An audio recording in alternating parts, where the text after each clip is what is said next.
আসসালামু আলাইকুম প্রিয় পঞ্চম শ্রেণীর শিক্ষার্থীরা। আজকের এই ভিডিওতে আমি তোমাদের সাথে ইউনিট 6 ইট হেলদি অর্থাৎ স্বাস্থ্যকর খাবার নিয়ে আলোচনা করব। এতে দেখো কি বলা রয়েছে, লুক, লিসেন অ্যান্ড সে। দেখো, শোনো এবং বলো। তো দেখো, এখানে অনেকগুলো খাবারের ছবি দেওয়া আছে। এর মধ্যে আমরা দেখতে পাচ্ছি অরেঞ্জেস অর্থাৎ কি কমলাগুলো, আইসক্রিম, এগ, ডিম, চিপস অর্থ চিপস বলতে পারো, ক্যারটস গাজর, পাপাইয়া পেঁপে। তারপর দেখো কি বলা রয়েছে, মিল্ক দুধ, ফ্রাইস ভাজা, ফিশ মাছ, লেটুস পাতা বলতে পারো, চকলেট বলতে পারো, রাইস ভাত। ওকে। তো বিতে দেখো কি বলা রয়েছে, underline the foods you like. যে সকল খাদ্য তুমি পছন্দ করো সেগুলোতে কি আন্ডারলাইন অর্থাৎ নিচে দাগ দিতে বলা হয়েছে। Circle the foods you think are healthy অর্থাৎ সে সকল খাদ্যে তোমার সার্কেল বা বৃত্ত দিতে বলা হয়েছে যেগুলোকে কি তুমি তুমি স্বাস্থ্যকর মনে করো। তো এইখানে কিন্তু অনেকগুলো খাদ্য রয়েছে যেগুলো স্বাস্থ্যকর আমরা খুব ভালোভাবে জানি, যেমন ফিশ আমরা সার্কেল দিতে পারি, মিল্ক আমরা সার্কেল দিতে পারি, তারপরে লেটুস সার্কেল দিতে পারি, রাইস এটা কিন্তু স্বাস্থ্যকর আবার অনেক ক্ষেত্রে স্বাস্থ্যকর না। তুমি তোমার ইচ্ছে মতো যেটা ইচ্ছা ওইটাতেই কিন্তু তুমি এইখানে সার্কেল এবং আন্ডারলাইন করতে পারো। আন্ডারলাইন করতে হবে সেই সব খাদ্যে যেগুলো তুমি পছন্দ করো। যেমন তোমাদের অনেকেরই পছন্দ হচ্ছে চকলেটের নিচে তুমি আন্ডারলাইন করে দিতে পারো। পাপাইও অনেকের পছন্দ, তো পাপাইয়ের নিচেও আন্ডারলাইন করে দিতে পারো। মাছও অনেকের পছন্দ, তো মাছের নিচেও তুমি আন্ডারলাইন করে দিতে পারো। এটা তোমার উপরে বর্তায়, এটা তুমি যেটা পছন্দ করবে এটাই কিন্তু সঠিক উত্তর হবে। তারপর দেখো সিতে কি বলা রয়েছে, পেয়ার ওয়ার্ক যুগল কাজ, talk about your responses. Response অর্থ এখানে প্রতিক্রিয়া, তোমার প্রতিক্রিয়া সম্পর্কে আলোচনা করো।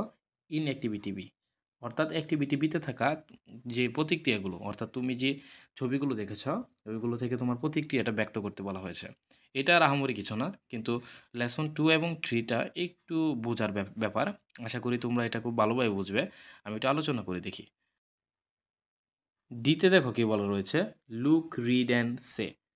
দেখো, পড়ো এবং বলো। ফ্যাট চর্বি, অয়েল তেল। ওকে। ফিশ মাছ, মিট মাংস, ডেইরি জাতীয় খাবার বলতে পারো। বিনস অর্থাৎ বলতে পারো বীজ। তারপরে হচ্ছে ল্যান্টিস অর্থ মসুর ডাল বলতে পারো। ফ্রুটস অর্থ তুমি ফল ফলাদি বলতে পারো। ভেজিটেবলস অর্থ শাকসবজি। গ্রেইনস অর্থ তুমি বলতে পারো শস্য। ঠিক আছে। তো এগুলো কোন কোন জাতীয় খাবার এটাই কিন্তু এখানে বলা হয়েছে, এবং নিচে বলা রয়েছে দ্য ফুড পিরামিড অর্থাৎ কি খাদ্যের পিরামিড। ওকে। তো দেখো ইতে কি বলা রয়েছে, কপি দ্য হেডিংস অর্থাৎ হেডিংস দ্য ফুড পিরামিড এটা তুমি কপি করবে। ইন ইউর এক্সারসাইজ বুক তোমার এক্সারসাইজ বুক অর্থাৎ তোমার খাতাতে। Write the name of food from activity A in your correct list. অর্থাৎ তুমি আলাদা আলাদা করে কিন্তু এই খাবারগুলোকে আলাদা করবে। যেমন এখানে কিন্তু পাউরুটি রয়েছে, এখানে কিন্তু আবার রুটি রয়েছে, এখানে আবার কিন্তু ভাত রয়েছে। তো এগুলো কিন্তু তোমাদের আলাদা আলাদা করতে হবে। আর এটা আহামরি খুব কঠিন কাজ না, যেটা তোমাদের আমার করে দেওয়া লাগবে। তো দেখো এরপরে কি বলা রয়েছে, add two items of your own to each list. ঠিক আছে। তুমি এক্সট্রা করে দুইটা খাবার তুমি আলাদা এনে দিবা। যেমন এখানে ভেজিটেবলস তুমি অনেকগুলোর নাম জানো, এই ক্ষেত্রে তুমি এখানে যতগুলো রয়েছে সবগুলো দেখে দেখে এর ইংলিশগুলো নিয়ে নিবে। আর যদি তোমাদের কোনো সমস্যা হয় তাহলে অবশ্যই তুমি আমাকে কমেন্টে জানাবে, যাতে করে আমি তোমাদের উত্তরটি দিয়ে দিতে পারি। আমি যদি একটু বলে দিই তোমাকে, এখানে দেখো ফ্যাট অয়েল। ঠিক আছে।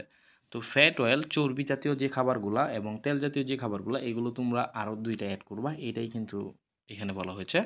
তারপর দেখো কি বলা রয়েছে, ফিশ। তো মাছ জাতীয় যে খাবারগুলো রয়েছে তোমরা মাছের বিভিন্ন নাম দিয়ে দিতে পারো, এক দুইটা মাছের নাম দিয়ে দিলে কিন্তু তোমাদের এক্সট্রা দুইটা হয়ে যাচ্ছে। তো আশা করি তোমরা বুঝতে পেরেছ। এই ছিল আজকের এই ভিডিওতে। পরবর্তীতে তোমাদের সাথে লেসনস 4 এবং 5 এবং 6 এবং 7 নিয়ে আলোচনা হবে। টিল দেন টাটা বাবাই।